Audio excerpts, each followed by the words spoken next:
Okay, we're back with Super Ultra Budget Magic Online. I'm playing Paradox Vault for Hour of Devastation Standard.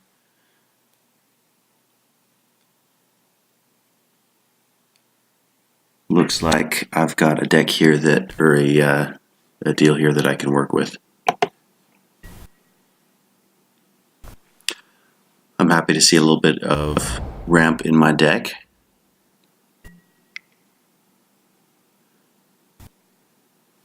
And I'm gonna guess right off the bat that my opponent may be playing some sort of Temur energy build, since that's right at the front of the metagame right now.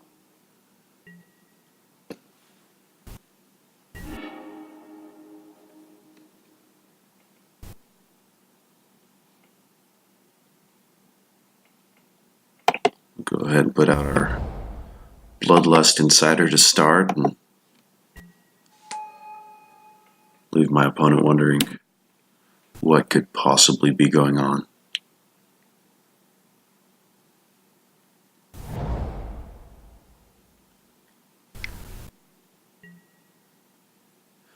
Crumbling Vestige works out pretty cool in this deck. For the early game where it comes out as whatever color I need it to be, and then a little bit later in the game it becomes colorless mana, which is potentially very important for getting out an Endbringer. We'll put out my Ulvenwald Captive.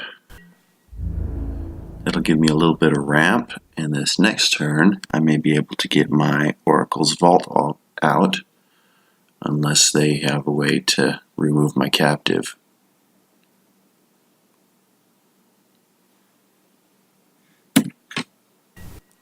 With the Ulvenwald Captive, you can pay 7 to transform it. It becomes a 4/60. You can tap for 2 colorless mana, and becomes a more convincing threat at that point.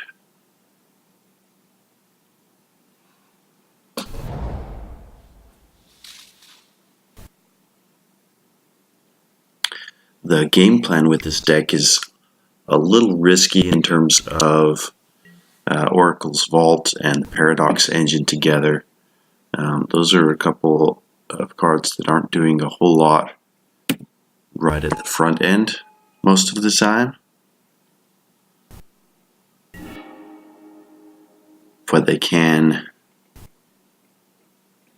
take over the game when you get a little further into it. Right now, I'm looking at whether I want to put out the Oracle's Vault and then next turn just activate it if I don't have the mana to do my Paradox Engine, and then I could put out a Channeler Initiate as well. Or if I should play the Channeler Initiate this turn and have all of that ramp for later also. And between the two, I'm going to go ahead and get out the Oracle's Vault and get started with it next turn if I can't do the Paradox Engine right away.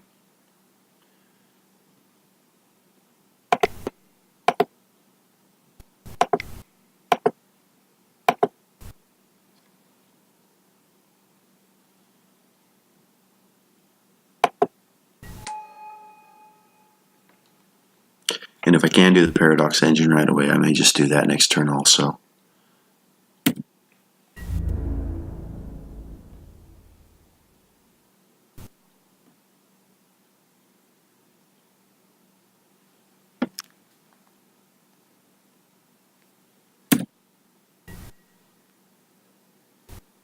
I always hit that pass turn button and expect it to go to the next turn, and then they ask me if I want to attack, so I have to hit it a couple times. Throws me off and leaves me with a pause.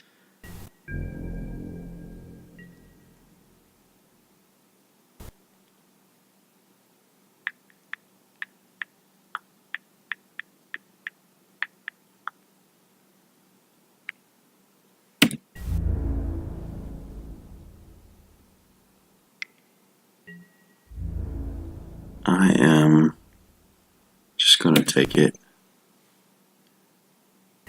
Bloodlust Insider doesn't have a ton of value for me, but it does give me the chance to use that Channeler Initiate right away.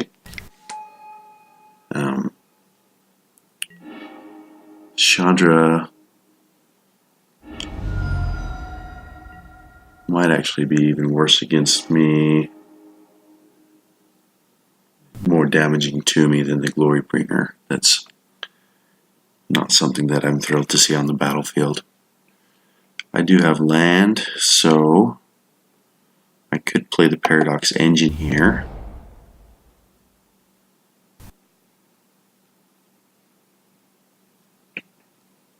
Versus an activation of that.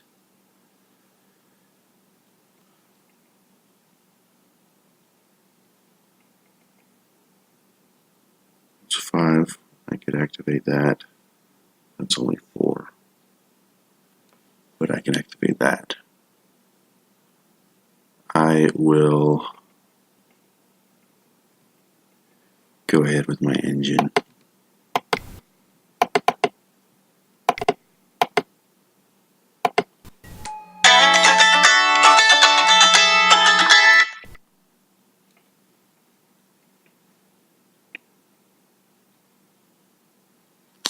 And we'll leave it there for now.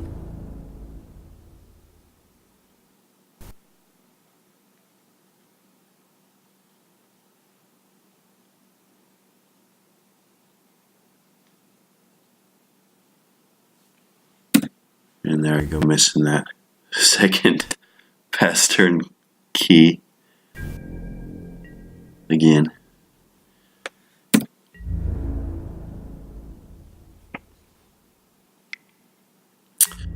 I'm going to let this one through again.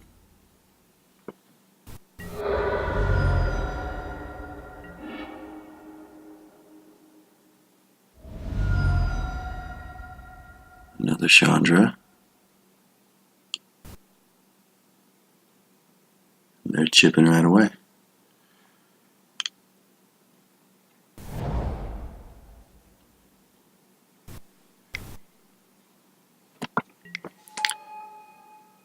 There's that Virtuoso.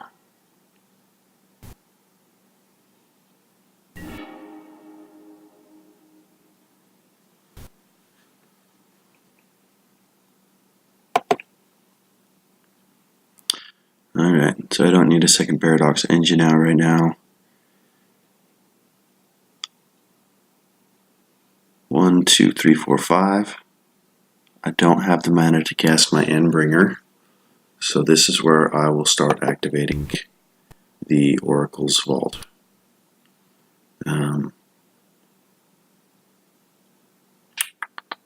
Can't think of anything double green that I've got in here, so I will go ahead and use colorless and green. This is an Ulvenwald Captive, which I will go ahead and play. Pay 2. So here, because it's going to untap with the Paradox Engine anyways, I will use that Ulvenwald Captive and a second mana here.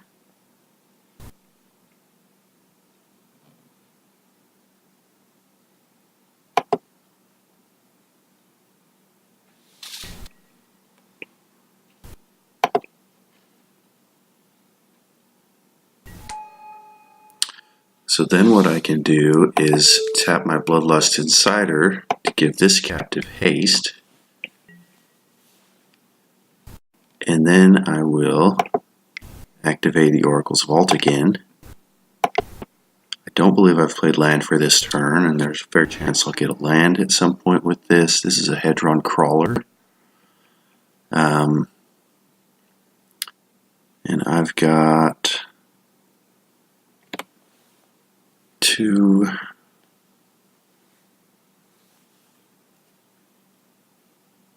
I've just got that 1 mana that I can use. So I will have to end the turn right there, and if they can't finish me off here, then it might get interesting.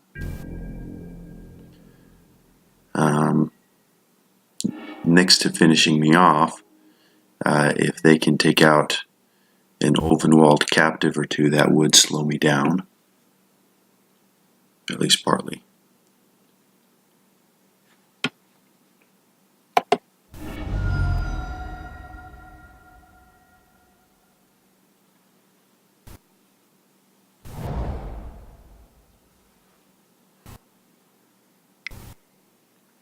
So that was a taste of what this deck can do.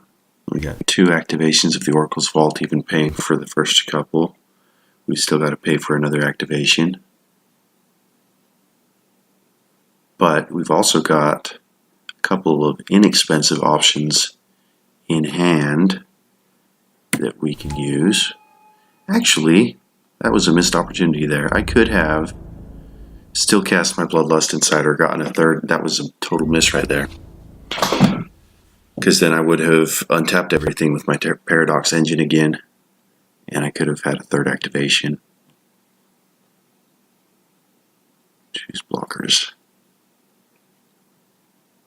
And I've got no blockers, so.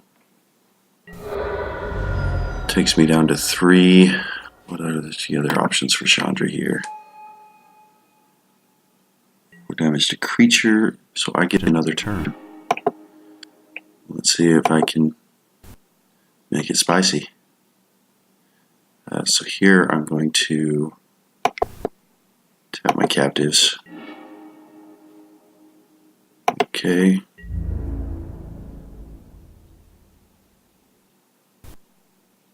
How did I get to the...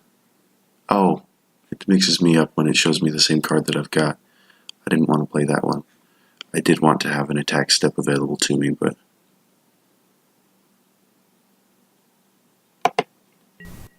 there are options outside of that also. So I'm going to go ahead and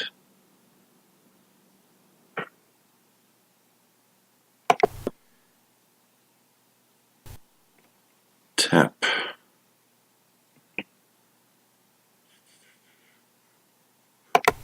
two of these for a Channeler Initiate.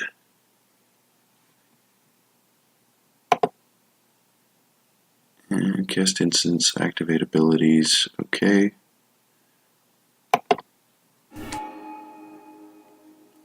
This one's going to go right on the Initiate so that I can use it for mana, and I can give it haste with my Bloodlust Insider. Okay, I still haven't played land for turn. Let's go ahead and tap this to give my Initiate haste. I'm going to tap everybody for mana. Let's go ahead and make a red mana here, and a green mana here, and a green mana here. Then I'm going to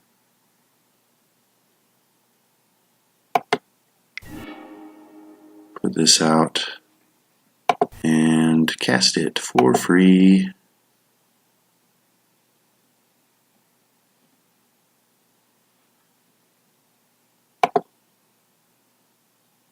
Everybody untaps.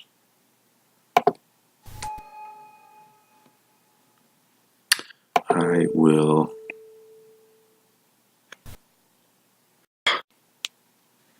this was sitting up front and I was thinking it was in the stack. That's a second terrible mistake in this game.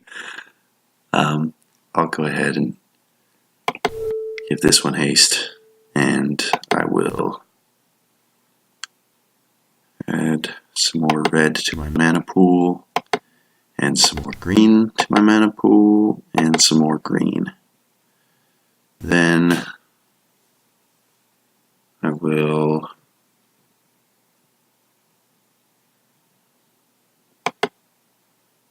activate the Oracle's Vault again. play the land.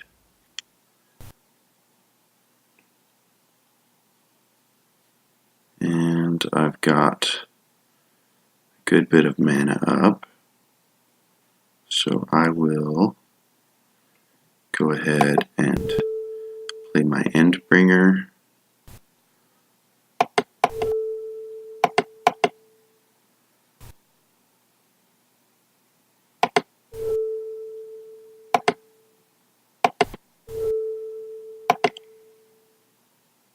There's colorless. That'll activate my Paradox Engine again. Okay. I'm going to give my Endbringer haste.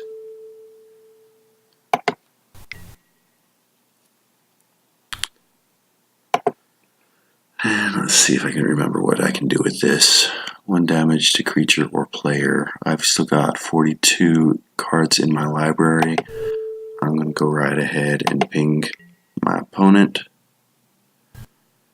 No, I'm not going to redirect. And then I'm going to fill up some mana.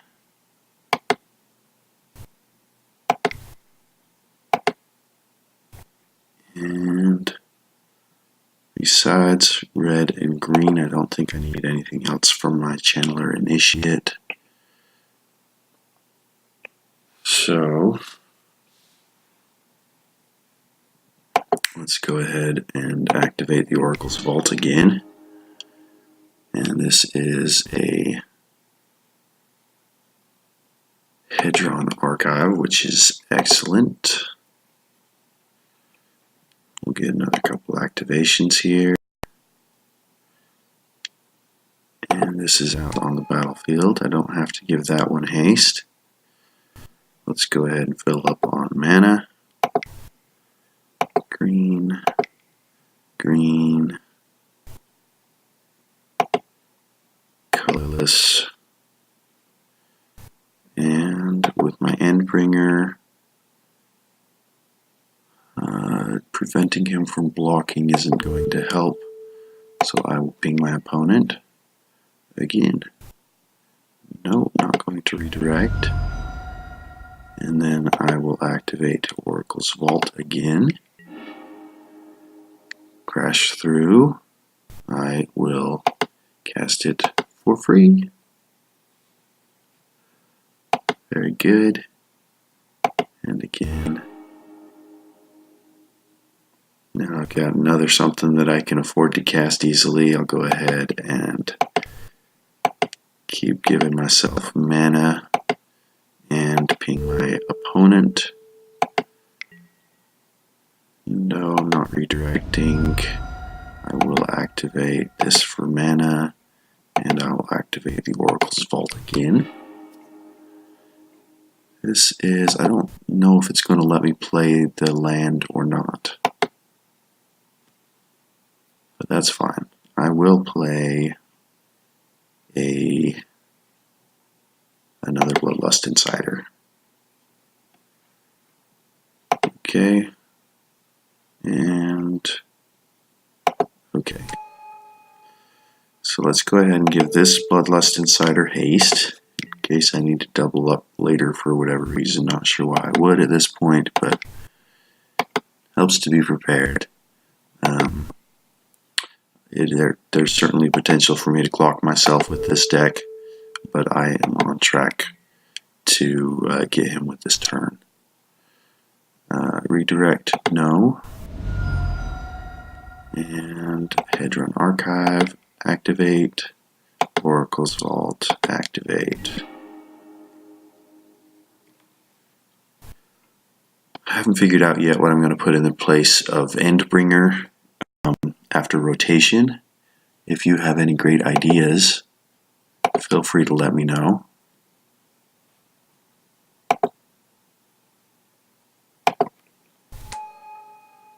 Okay.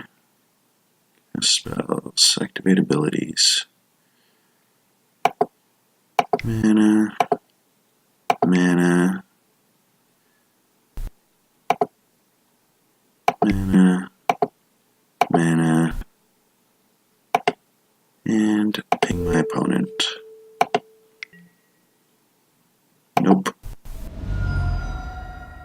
just 15 more times. Let's activate the vault. We got a Bloodlust Insider to cast for free.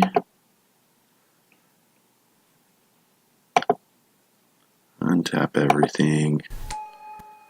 We'll give the new one haste, I suppose. We will add these. And I guess I'm probably up to enough mana that I probably don't have to keep doing this. We'll give it one more go. And then next time I'll end up cracking a Hedron Archive just in case. And the most important step here, I need to ping my opponent. And not redirect damage. And then I'll activate Oracle's Vault again. Now I'm starting to get a little bit of a flow. I do need to cast something new to untap everybody, so I will cast my Channeler Initiate, and I'll use green and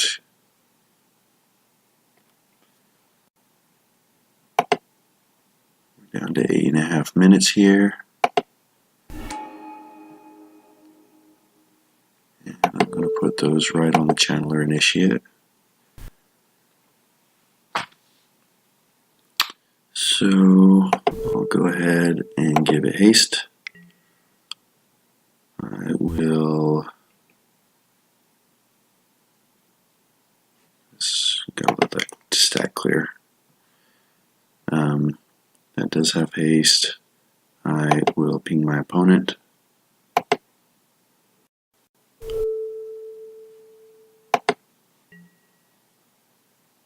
And I will not redirect. I'm going to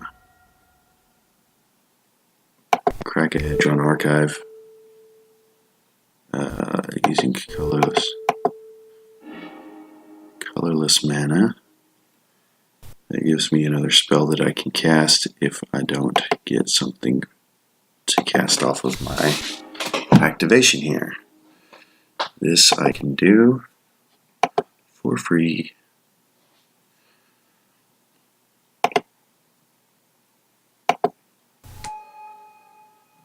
So then let's go ahead and give it haste in case that becomes relevant. I'll ping my opponent.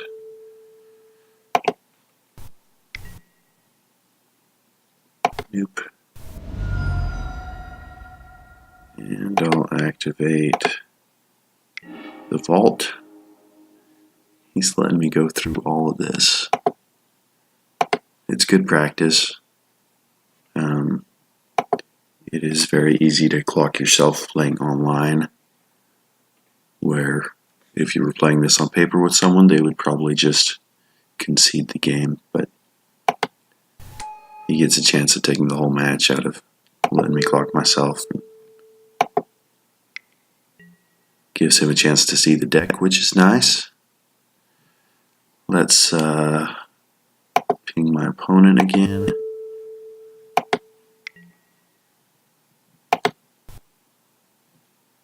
And activate the vault. We'll cast a Lone Dryad.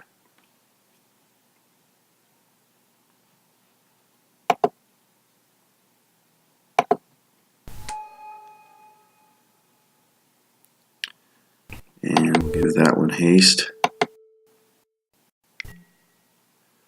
And we'll ping my opponent. Endbringer's great. You can wipe out your opponent like this. You can wipe out their board. You can draw cards with it. You can prevent them from blocking and just sweep over them. That would have been faster than pinging them repeatedly, but I managed to miss my first main phase. Alright, he's finally gone, and so we will sideboard. We've only got 5.5 minutes to wrap it up in game 2. If we're on the winning side of that one at all. What I had going with this was effective enough. And so creatures, I don't have the best creature removal here. He does have Glorybringers probably. I'm just going to keep it like it is. And we'll see how game 2 goes. I was happy to get the win there in spite of a couple of major errors. He's got a better handle on what I'm doing at this point. I can keep this. Would like to see some land besides just Crumbling Vestiges, but the second one will at least give me a Channeler Initiate, and then I can start using that for mana too, not to mention the Lone Dryad. Cast instants, activate abilities.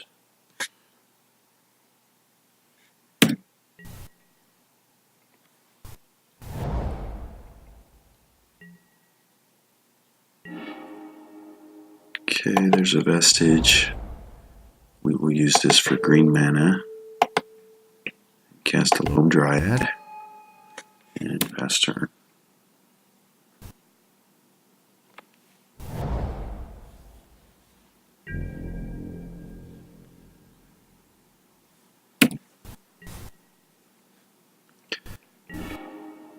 And I've got a mountain, that's good. But I need green mana, so I will use the Crumbling Vestige for that.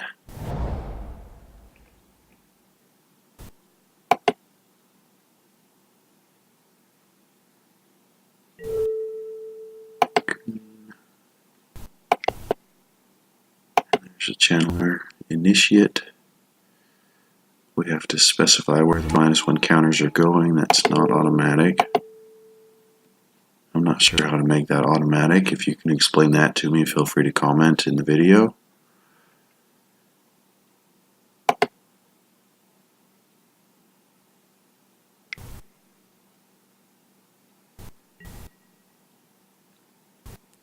Three damage. That is enough to kill it when it's got -1 counters. So, because that is on the battlefield, I could activate it for mana, but I don't have enough to actually cast anything off it, so it will die. Braid's a pretty great card.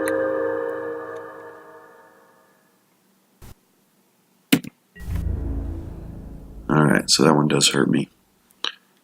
And I might as well attack now.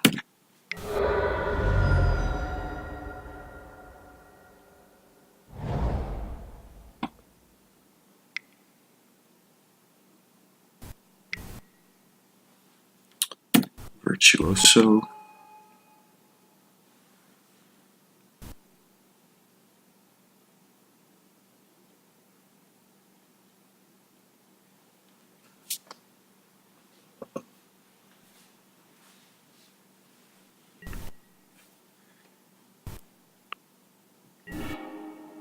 I do not have a green mana source, so I'll just get my land out and pass turn.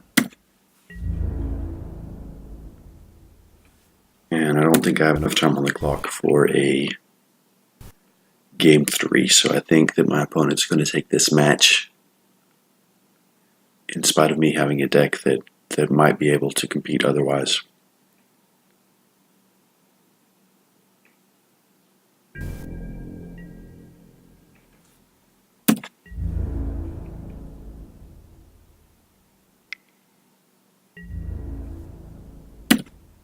I will take the hit.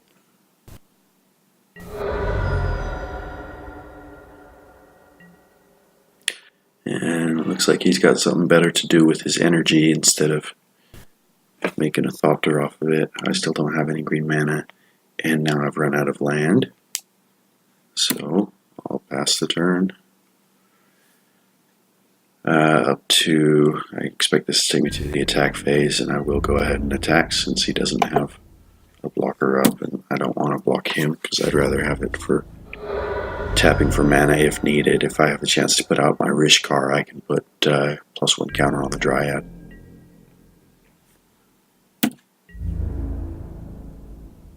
It lets him know that he's wide open to swing at me, but he already knew that.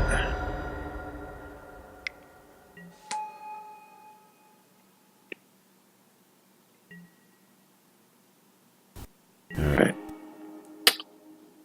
I've got no land. I've got no green sources. And I've got nothing to do this turn. I'm not going to plow into a long tusk cub with my Dryad.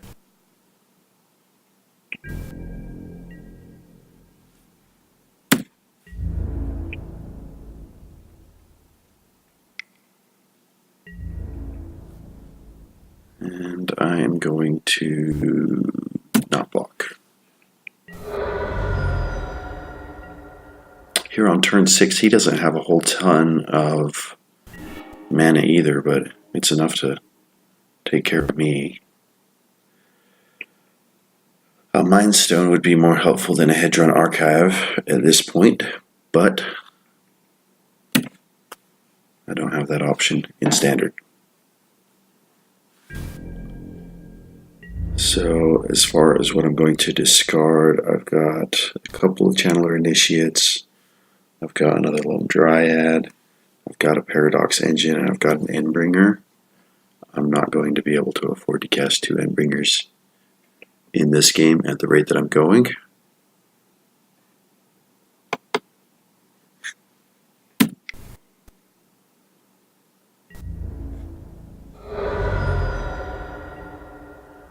So I will go ahead and discard an Endbringer.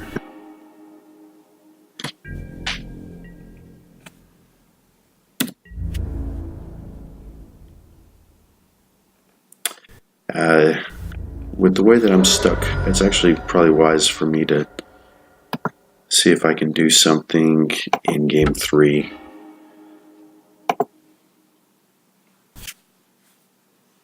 Well, I've still got some time on the clock. I don't think it's enough time to get a win in, but we'll go to game 3. I will keep the same deck.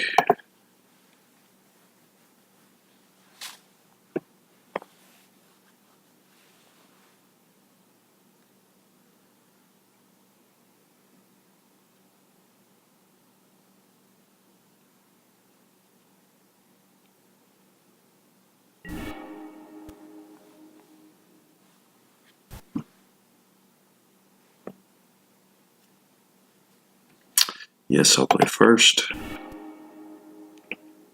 Plenty of land there. I'll keep it.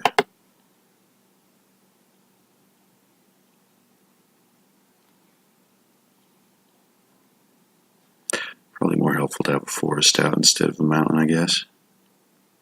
Not by much. My opponent is mulliganing, which bodes well for me. Again, I'm probably going to get glocked before it matters.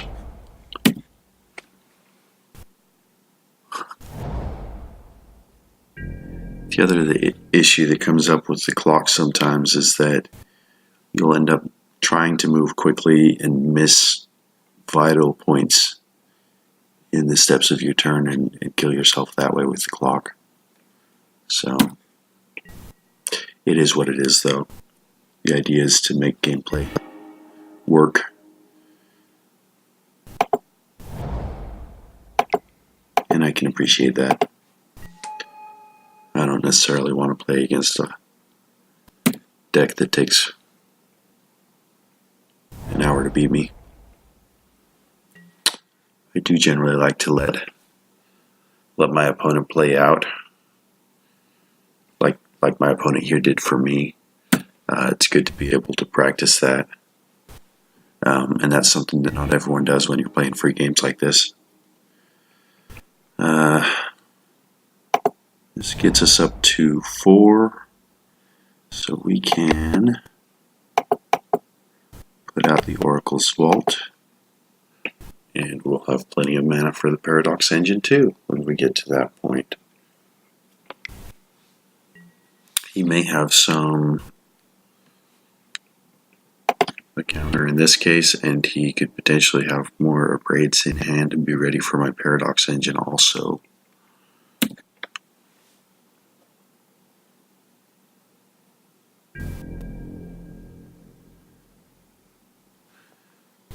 I'll go ahead and offer my congratulations to the winner.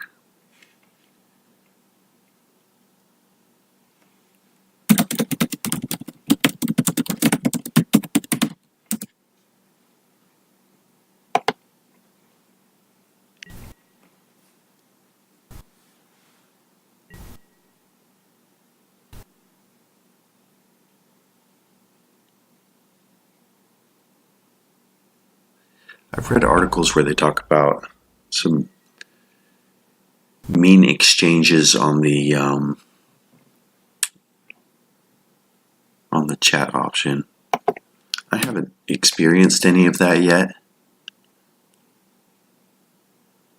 and I think it's nice to be able to chat with the opponent. That's one of the things that I like about going to Friday Night Magic, is some of the social interaction there.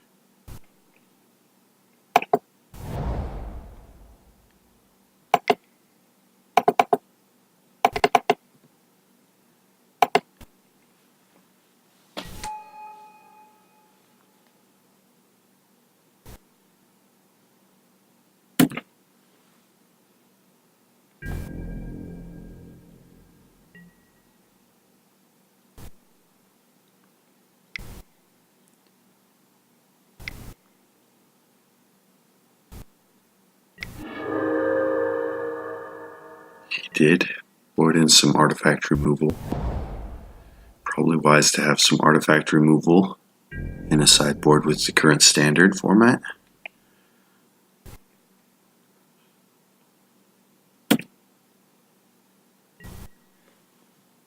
I will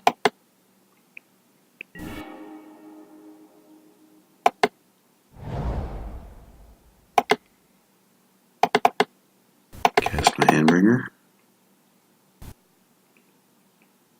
He's got me. Alright, good game. That's the deck. Hope you enjoyed.